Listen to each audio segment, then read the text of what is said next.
92% saryog'imizni olamiz. Uy haroratida eritib olamiz. Bu yumshatilgan saryog'imizga 3 stakan un solamiz. Qani singlim sol.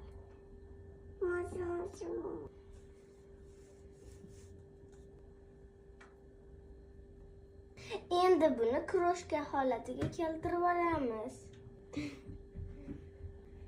Mana qaranglar, kroshka holatiga keldi. Shunaqa qilamiz. Mana bizga ikkita tuxumni sarig'i kerak bo'ladi. Chokolade. Super. Bali. Chiqdimi? Sarig'ini olamiz.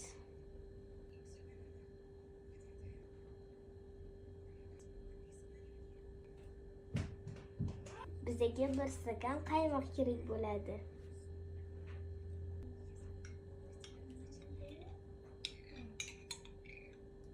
Endi 1 stakan shakarimizni solamiz.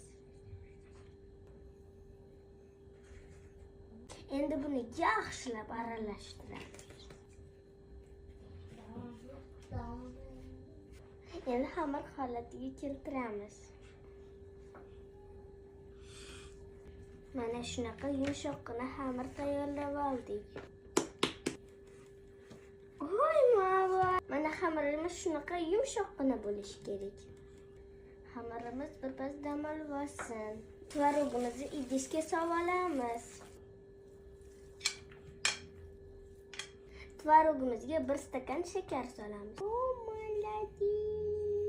Endi tuxum solamiz.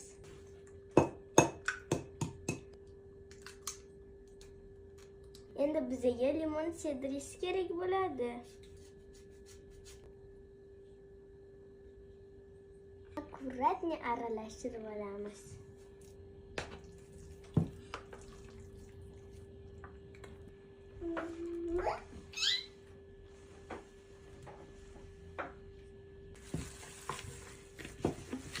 Xamirimizni akkuratni qilib yoyib olamiz.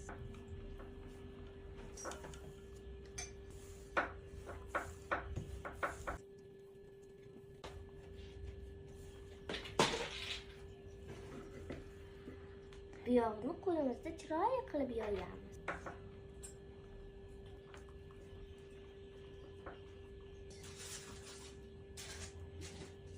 Endi tvorogimizni solamiz.